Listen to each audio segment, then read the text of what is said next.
প্রথম গল্প মিষ্টি বউ। আমি অপু, ভালো নাম অপূর্ব রঞ্জন পাল। আমি একজন সরকারি কর্মচারী, বাড়িতে খুব কম থাকি। অফিসের কাজের সূত্রে বাড়ির বাইরে থাকতে হয়। বাড়ি না আসার আর একটা কারণ আছে, তা হলো আমার বিয়ে। বাড়িতে আসলে বাবা মায়ের একটাই কথা, বিয়ে করবি কবে।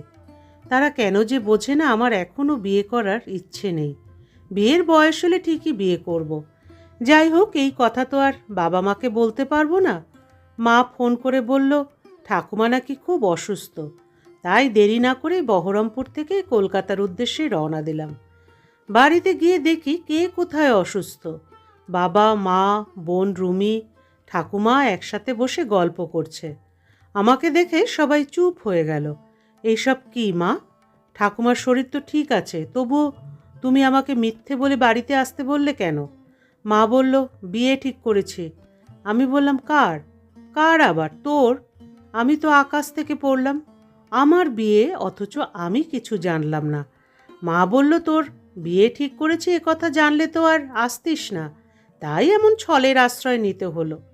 মায়ের কথাটা শুনে মাথাটা আরও গরম হয়ে গেল। কিছু না বলে রুমে ঢুকে দরজাটা বন্ধ করে দিলাম। বিকেলে ঘরে বসে আছি, মা এসে বলল অপু চল, মেয়ে দেখে আসবি। দরকার নেই, আমাকে না বলে যখন বিয়ে ঠিক করেই ফেলেছ, তখন আর মেয়ে দেখতে যাওয়ার কি আছে? বাবা এমন করে বলছিস কেন? মেয়ে দেখতে বেশ সুন্দর, আমাদের পাশের পাড়াতেই থাকে। ঠিক আছে ঠিক আছে, তোমাদের পছন্দ হলে আমারও পছন্দ। কি আর বলবো, ভেবেছিলাম বিয়ের আগে হবু বউয়ের সাথে প্রেম করব। শুধু নামটা শুনেছি মনীষা, কিন্তু কি থেকে কি হয়ে গেল। যাই হোক, এইসব ভাবতে ভাবতে যে কখন ঘুমিয়ে গেছি আর মনে নেই। পরের সপ্তাহে এক গোধূলি লগ্নে আমার বিয়ে হয়ে গেল। ফুলসজ্জার খাটে বউ আমার মাথা নিচু করে বসে আছে। অনেকক্ষণ পর রুমে ঢুকে একটু আওয়াজ করলাম। শব্দ শোনা মাত্রই মাথায় ঘোমটা দিয়ে এক ঝলক আমার দিকে তাকিয়ে চুপ করে বসেই রইল। নাম জানা সত্ত্বেও জিজ্ঞাসা করলাম তোমার নাম কি? আমি আপনার বিয়ে করা বউ, আর আপনি আমার নাম জানেন না? না মানে, কি মানে করছেন? এই মেয়ের কথা শুনে আমি অবাক হয়ে যাচ্ছি। এমনভাবে কথা বলছে যেন ওর সাথে আমার সম্পর্ক কত দিনের। আপনি ফ্রেশ হবেন না? আপনি ফ্রেশ হয়ে নিন, আমি পরে হব। মনীষা ফ্রেশ হয়ে বাইরে আসলো। আমি ওকে দেখে খুবই অবাক হয়ে গেলাম, কারণ ও যে এতটা সুন্দর ভালো করে তো দেখাই হয়নি। ওকে দেখেই আমি ওর প্রেমে পড়ে গেলাম। মেকআপ ছাড়া মেয়েদের যে কতটা সুন্দর লাগে তা ওরা নিজেরাই জানে না। কে শোনে কার কথা, সব মাথামোটার দল। মনীষার দিকে তাকে এসব ভাবছি। এইভাবে কি দেখছেন? ওর কথায় বাস্তবে ফেললাম। হাসতে হাসতে আমি বললাম কিছু না। শুনুন, আমি কিন্তু আপনার সাথে এক খাটে শুতে পারবো না। ওর এই কথা শুনে আমার মাথাটা কেমন ঘুরতে লাগলো। এর মানে ওর বয়ফ্রেন্ড আছে? এগুলো ভাবতে ভাবতে সিগারেট বের করে ধরালাম।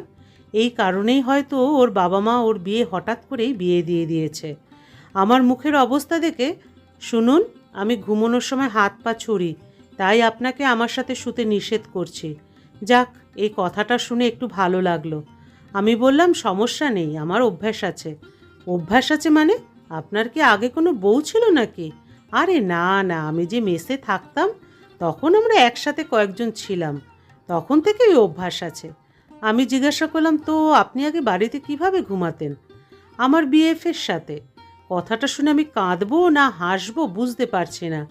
আর মনে মনে ভাবছি, বাবা মা তোমরা তোমাদের ছেলের জীবনটা এইভাবেই শেষ করে দিলে। ফ্রেশ হয়ে এসে সিগারেটের প্যাকেট হাতে নিয়ে বাইরে যাব, এই সময় কোথায় যাচ্ছেন? আমি বললাম বাইরে। কেন? আমার বিএফকে দেখবেন না? আপনার বিএফকে দেখার কোনো ইচ্ছে নেই।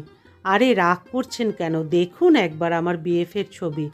ছবিটিতে দেখি একটি টেডি বিয়ারের ছবি। এ আপনার বিএফ কীভাবে হয়? না হওয়ার কি আছে? ও সবসময় আমার সাথে থাকে, আমার সব কথা শুনে। আর আপনাকে বললাম না, আমার বিএফকে সাথে নিয়ে ঘুমাই। এই আমার বিএফ, মানে আমার বেস্ট ফ্রেন্ড। আমি কথাগুলো শুনে হাসছি আর ভাবছি বউটা আমার বড্ড দুষ্টও আছে, সাথে মিষ্টিও আছে। এই যে শুনুন, বলুন। আমার অনেক ইচ্ছা ছিল বিয়ের পর আমি আমার বরের সাথে প্রেম করব। আমি ওর দিকে তাকিয়ে হাসছি। কি বলবো আমি নিজেও জানি না, কারণ এই ইচ্ছেটা তো আমারও। কি হলো, কিছু বলছেন না যে? প্রেম করবেন তো আমার সাথে? হ্যাঁ হ্যাঁ, অবশ্যই। এই কথা বলে একটা সিগারেট বের করে ধরাবো। এই সময় মনীষা সিগারেটটা মুখ থেকে কেড়ে নিয়ে ফেলে দিল। আজ থেকে আর সিগারেট খেতে পারবে না। চলো ছাদে যাব। এত রাতে ছাদে যাবেন? এই, তুমি আমাকে আপনি করে বলছো কেন? আচ্ছা চলো ছাদে যাব। ছাদে গিয়ে মনীষা আকাশের দিকে তাকিয়ে আছে, চাঁদের আলো ওর মুখে পড়ছে। এতে ওকে আরও সুন্দর লাগছে। মন চাইছে আবার আমার দুষ্টু মিষ্টি বউটার প্রেমে পড়ি। কি দেখছো এইভাবে? আমার বউটাকে। হয়েছে, থাক, আর দেখতে হবে না। ধন্যবাদ বাবা মাকে আমাকে এত সুন্দর বউ এনে দেওয়ার জন্য। মনে মনে ভাবছি, কি হলো, চলো ঘরে যাবে না? হ্যাঁ, এরপর যা হয় তা তো আপনারা জানেন, তাই আর না বলাই ভালো। প্রথম গল্পের সমাপ্তি। দ্বিতীয় গল্প, পুত্রবধূ। ঋষি, আজ আবার তুমি তোমার মায়ের বাড়ি গিয়েছিলে? বাড়িতে ঢুকেই শ্রীময়ী সোজা প্রশ্ন করল। ঋষি একটু ভেবে তারপর উত্তর দিল, শ্রী, তিনি আমার মা। বাবার শরীর ভালো থাকে না, মা সব সময় চিন্তায় থাকে। আমি একমাত্র মা বাবার ভরসা। শ্রীময়ীর এসব কথায় কিছু যায় আসে না। মুখ বাঁকিয়ে শ্রীময়ী বলল, সেসব আমি কিছু জানি না। আমি শুধু এটা জানি তুমি আমার সঙ্গে আলাদা থাকার সিদ্ধান্ত নিয়েছিলে, আর কথা দিয়েছিলে তোমার বাড়ির লোকজনের সঙ্গে আর কোনো সম্পর্ক রাখবে না। আমি সব জানি। যখন তোমার বাবা মা ছেলে বউকে বাড়ি থেকে বের করে দিল, তখন তো একটুও ভাবেনি। আর এখন ছেলের আয় রোজগারের লোভে বারবার ডাকছে। ঋষির খুব রাগ হচ্ছিল, কিন্তু বাড়িতে অশান্তি না হয় তাই নিজেকে সামলে নিয়ে ও বলল, দেখো শ্রী, টাকার জন্য বাবার পেনশনই যথেষ্ট। আর যাওয়ার কথা, সেখানে আমি ছাড়া তাদের আর কে আছে? বাবার অসুস্থতার কথা ভেবে আমার দায়িত্ব যে তার দেখভাল করা। ছেলে হিসেবে আমারও তো কিছু কর্তব্য আছে। ঋষি অনেকক্ষণ ধরে শ্রীময়ীকে বুঝিয়ে বলল, কিন্তু শ্রীময়ী কিছুতেই রাজি হলো না। শেষে সে ঋষিকে শপথ করিয়ে নিল যে শ্রীময়ীর অনুমতি ছাড়া কখনোই তার মা বাবার সঙ্গে দেখা করতে যাবে না। ঋষি শ্রীময়ীর স্বভাব ভালো করেই জানত। যদি তার মন মতো কিছু না হয় তাহলে সে খুব রেগে যায় এবং গভীর ডিপ্রেশনে চলে যায়, এমনকি আত্মহত্যার কথাও ভাবতে শুরু করে। ঋষি তাই শ্রীময়ীর এই শর্তটাও মেনে নিয়েছিল। কিন্তু ঋষির মন সব সময় মা বাবার জন্য ছটফট করে। আজও ওর মনে আছে কিভাবে বাবা নিজের চাহিদা ত্যাগ করে ওকে লেখাপড়া শিখিয়েছিল, ঋষির প্রতিটা ইচ্ছে পূরণ করেছিল। এমনকি আত্মীয় স্বজনের বারণ করা সত্ত্বেও ঋষিকে নিজের পছন্দের মেয়ের সঙ্গে বিয়ে করার অনুমতিও দিয়েছিল। কিন্তু বিয়ের মাত্র 2 মাস পরেই শ্রীময়ী ঝগড়া করে তাদের থেকে আলাদা হওয়ার সিদ্ধান্ত নেয়। একদিন ঋষির বাবা জগন্নাথবাবু ঋষির সঙ্গে কথা বললেন, বাবু, যদি বৌমা আমাদের সঙ্গে সুখে না থাকে তাহলে তুই আলাদা হয়ে যা, আমাদের জন্য চিন্তা করিস না। এটা শুনে ঋষি বলল, বাবা, এখন যখন আমার তোমাদের খেয়াল রাখার সময়, তখন তুমি চাইছো আমি তোমাদেরকে একা ফেলে চলে যাই? এটা আমার দ্বারা হবে না। ঋষির মা রানুদেবী বললেন, বাবু ঠিকই তো বলেছে, বৌমাকে বুঝিয়ে বললে ধীরে ধীরে ঠিক হয়ে যাবে। তোর বাবার শরীরও তো ভালো থাকে না। জগন্নাথবাবু রানুদেবীকে থামিয়ে বললেন, তুমি কি বলছো রানু? ও তো এখনকার মডার্ন মেয়ে, আজকালকার ছেলে মেয়েদের প্রাইভেসি চাই, ওদের যেতে দাও। শোন বাবু, তুই বৌমা যেখানে যেতে চায় ওকে নিয়ে চলে যা, আমাদের জন্য চিন্তা করিস না। ঋষি একা ছাদে দাঁড়িয়ে এসব কথাই ভাবছিল। ঠিক তখনই ফোনটা বেজে উঠল। ফোনের ওপাশে ছিল মা। মায়ের গলাটা কাঁপছিল। বাবু, তোর বাবার হঠাৎই বুকে ব্যথা উঠেছে, তোর বাবাকে নিয়ে আমি হাসপাতালে যাচ্ছি, তুই তাড়াতাড়ি চলে আয়। ঋষি বলল, মা তুমি চিন্তা করো না, আমি এক্ষুনি আসছি। এই বলে ও তাড়াতাড়ি নিচে নেমে এলো আর জুতো পরতে লাগলো। শ্রীময়ী দেখলো ঋষি কোথাও যাওয়ার প্রস্তুতি নিচ্ছে। ও জিজ্ঞাসা করলো, ঋষি, এত রাতে তুমি কোথায় যাচ্ছ? আর ফোনটা কার এসেছিল? ঋষির চোখে তখন জল। ও বলল, শ্রী, বাবার খুব শরীর খারাপ, আমাকে যেতেই হবে, মা বাবাকে নিয়ে হাসপাতালে গেছে। শ্রীময়ী রেগে গিয়ে বলল, ঋষি, আমি তো তোমাকে বলেছিলাম তুমি ওদের সঙ্গে দেখা করতে যাবে না। ঠিক আছে, তুমি যাও, কিন্তু যখন ফিরে আসবে তখন তোমার স্ত্রীকে আর জীবিত পাবে না। ঋষি শ্রীময়ীর সামনে হাত জোর করে কাকুতি মিনতি করে বলল, শ্রী, আজ আমাকে যেতে দাও। একবার বাবা সুস্থ হয়ে উঠুন, তারপর আমি আর কখনো তোমার অনুমতি ছাড়া তাদের সঙ্গে দেখা করব না। কিন্তু শ্রীময়ী রাগ তখন সপ্তম আকাশে। ঋষির সামনে তখন যেন জীবন আর মৃত্যুর লড়াই একসঙ্গে দাঁড়িয়েছিল। একদিকে তার কর্তব্য তাকে ডেকে নিয়ে যাচ্ছিল, আর অন্যদিকে তার ভালোবাসা সেই কর্তব্য পালনে বাধা হয়ে হুমকি দিচ্ছিল।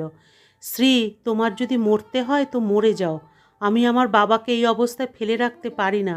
এই চিন্তা বারবার ঋষির মনে আসছিল, কিন্তু মুখে কিছুই বলতে পারছিল না।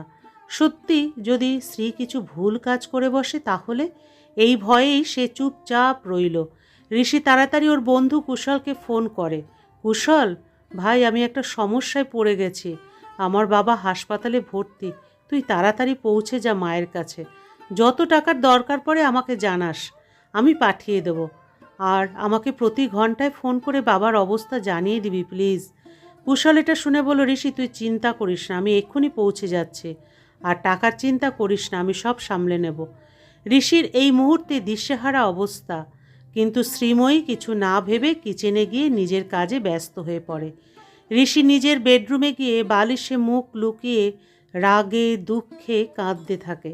কিছুক্ষণ পরে ঋষি কুশলকে আবার ফোন করলো, কিন্তু কুশল ফোন ধরল না। ঋষির উৎকণ্ঠা আরও বেড়ে গেল। তখন ওর মনে পড়ল, হয়তো বাবা আইসিইউতে আছে, ওখানে তো ফোন বন্ধ রাখতে হয়। এই ভেবেই ও নিজেকে সান্ত্বনা দেওয়ার চেষ্টা করতে লাগলো। কিছুক্ষণ পর শ্রীময়ী এলো আর বেডের এক পাশে মুখ ঘুরিয়ে ঘুমিয়ে পড়ল। মনে হচ্ছিল যেন ঋষি কোনো অপরাধ করতে যাচ্ছিল, যেটা শ্রীময়ী ধরে ফেলেছে। কিছুক্ষণ পর ও আবার কুশলকে ফোন করলো, কিন্তু ফোন ধরছে না। ঋষির মনটা খুবই অস্থির হয়ে উঠেছে। ওর হাত পা যেন ঠান্ডা হয়ে আসছে। ও নিজেকে কেবল দোষ দিচ্ছিল, কেন আমি স্ত্রীকে ভালোবাসলাম। বিয়ের পর থেকে ওর প্রতিটা আবদার জেদ মেনে আসছি, আজও তার অন্যায় জেদ মেনে চলেছে, অথচ ও আমার কোনো কথার মূল্য দেয় না। কিছুক্ষণ পর ফোনটা বেজে ওঠে। কি খবর কুশল, বাবা কেমন আছে? তুই ফোন ধরছিস না? ফোন পেয়ে ঋষি এক নিঃশ্বাসে সব প্রশ্ন জিজ্ঞাসা করলো। কুশল খুব ধীর গলায় বলল, ঋষি নিজেকে সামলে নে। যদি তুই ভেঙে পড়িস তাহলে বাকি পরিবারকে কে সামলাবে? তুই তাড়াতাড়ি হাসপাতালে চলে আয়, কাকাবাবু আমাদের সবাইকে ছেড়ে চলে গেছেন। কুশলের কথা শুনে ঋষির দু চোখে অন্ধকার নেমে আসে। এ কি হলো? আজ সন্ধ্যায় তো আমি বাবার সাথে দেখা করে এলাম, তখন তো কিছুই মনে হলো না। ইস, শেষ মুহূর্তে যদি বাবার পাশে থাকতে পারতাম। ঋষি চিৎকার করে কাঁদতে লাগলো। ওর কান্নার শব্দ শুনে শ্রীময়ী উঠে এসে জিজ্ঞাসা করলো, কি হয়েছে ঋষি, তুমি কেন কাঁদছো? ঋষি শ্রীময়ীকে শুধু বলল, সব শেষ হয়ে গেছে শ্রী, আমার বাবা আর হয়তো তোমার সঙ্গে আমার সম্পর্ক। এই কথা বলে ঋষি বাড়ি থেকে বেরিয়ে গেল। শ্রীময়ী দৌড়ে তার পেছন থেকে চিৎকার করতে থাকে, ঋষি ঋষি, কিন্তু শ্রীময়ীর ডাক শুনতে পাবার আগেই ঋষি চলে গিয়েছিল। শ্রীময়ীর চোখ থেকে এবার জল পড়ছে। ও ভাবছে, ঋষি কি এখন আমাকে ঘৃণা করতে শুরু করবে? ও কি আমাকে ছেড়ে দেবে? এই ভাবনায় সে কাঁদছিল। পরের দিন ঋষির বাবার বাড়িতে সব আত্মীয় স্বজন একত্রিত হয়েছে। ঋষি এক কোণে গুম হয়ে বসে আছে। তখনই শ্রীময়ী এসে উপস্থিত হলো। ও ঋষিকে দেখল, কিন্তু ঋষির যেন কোনো চেতনা ছিল না। তারপর শ্রীময়ী তার শাশুড়ির কাছে গিয়ে কাঁদতে শুরু করে। ওর কান্নার শব্দ শুনে একবার ঋষি তাকালো, কিন্তু পরক্ষণে চোখ ফিরিয়ে নেয়। ঋষি ভারাক্রান্ত হৃদয়ে ওর বাবাকে শেষ বিদায় দিল। আজ জগন্নাথবাবুর মৃত্যুর 5 দিন পেরিয়ে গেছে। এই 5 দিন ধরে শ্রীময়ীও শ্বশুরবাড়িতে থাকছে। তবে ঋষি একবারও শ্রীময়ীর সঙ্গে কথা বলেনি। এই বিষয়টি রানুদেবী ভালো করে খেয়াল করছিলেন। জগন্নাথবাবুর মৃত্যুর 11 দিনের পরের দিন রানুদেবী ঋষিকে আর শ্রীময়ীকে তার ঘরে ডেকে পাঠালেন। ঋষি শ্রীময়ীকে দেখে উঠে যাওয়ার চেষ্টা করল। বাবু, আমার কথা শোন, আমি নিজেই বৌমাকে এখানে কথা বলার জন্য ডেকেছি, কিন্তু আমি এখন কোনো কথা বলতে চাই না। বাবার কথা মেনে আমি আলাদা হয়ে গেছি, কিন্তু এখন আমি তোমার সাথে থাকব। তুমি যতই বলো, আমি কোথাও যাব না। আর ও কি করবে, ওর ব্যাপার। এই কথা শুনে শ্রীময়ী কেঁদে উঠল। রানুদেবী ছেলেকে শান্ত করে বললেন, বাবু, তোর বাবা তোদের দুজনের নামে 2টো চিঠি রেখে গেছেন, একটা তোর জন্য আর একটা বৌমার জন্য। ঋষি তাড়াতাড়ি মার হাত থেকে চিঠিটা নিয়ে নিল, যেন বাবাকে আবার পাওয়ার সুযোগ পেয়েছে। চিঠিটিতে লেখা ছিল, বাবু, আমি জানি বৌমা আমাদের দুজনের সঙ্গেই থাকতে চায় না, কিন্তু আমি জানি আমার চলে যাওয়ার পরে তুই মাকে একা ছেড়ে যাবি না। আমার এই নিয়ে ঘরে কলহ যেন না হয়, তাই আমি তোর থেকে একটা প্রতিশ্রুতি নিতে চাই যে তুই তোর বাবার শেষ ইচ্ছা পূরণ করবি আর বৌমাকে নিয়েই তার সাথে চলে যাবি। তোর মায়ের জন্য আমি আগেই বৃদ্ধাশ্রমের ব্যবস্থা করে দিয়েছি, সে সেখানে সুখেই থাকবে। মাঝে মাঝে তাকে দেখতে যাবি। যদি তুই আমাকে ভালোবাসিস তাহলে আমার শেষ ইচ্ছা অবশ্যই পূর্ণ করবি। অন্যদিকে শ্রীময়ও তার চিঠি খুলল। এতে লেখা ছিল, বৌমা তুমি চিন্তা করো না, আমার ছেলে আবেগপ্রবণ, আমি জানি সে আমার পরে এখানে থাকার জন্য জেদ করবে, তোমার সঙ্গে লড়াই করবে, কিন্তু তুমি চিন্তা করো না, আমি চাই তোমরা দুজনে সুখে থাকো। আমার চিঠি পড়ার পর বাবু তোমার সঙ্গে যেতে রাজি হয়ে যাবে। আমার আশীর্বাদ সব সময় তোমাদের দুজনের সঙ্গে থাকবে। চিঠি পড়ে শ্রেয়া ঋষির পা ধরে বলে, ঋষি আমাকে ক্ষমা করো, আমার দেবতার মতো শ্বশুরমশাইকে চিনতে পারিনি, আর আমি তার ছেলেকে বাবা মায়ের থেকে আলাদা করে দিয়েছি, এর শাস্তি আমাকে অবশ্যই পেতে হবে, তুমি আমাকে ডিভোর্স দিয়ে দাও। রানুদেবী শ্রীময়ীকে বুকে জড়িয়ে ধরলেন। সাবধান বৌমা, আর কখনো এমন কথা মুখেও আনবে না। তোমার শ্বশুরমশাইয়ের একটাই স্বপ্ন ছিল তোমরা দুজনে সুখে থাকো, আজও তোমাদের দেখে কত কষ্ট পাচ্ছে। শ্রীময়ী রানুদেবীর পা ছুঁয়ে ক্ষমা চাইল আর বলল, মা এখন থেকে আমি সব সময় আপনার সঙ্গে থাকব। ঋষিও কাঁদতে কাঁদতে মাকে জড়িয়ে ধরল। না মা, আমি আছি, তুমি বৃদ্ধাশ্রমে যাবে না। গল্পের সমাপ্তি এখানেই। গল্প দুটি কেমন লাগলো বন্ধুরা অবশ্যই জানাবেন। আবার দেখা হবে পরবর্তী আরেকটি গল্পের সাথে। বন্ধুরা ভালো থাকুন ও সুস্থ থাকুন।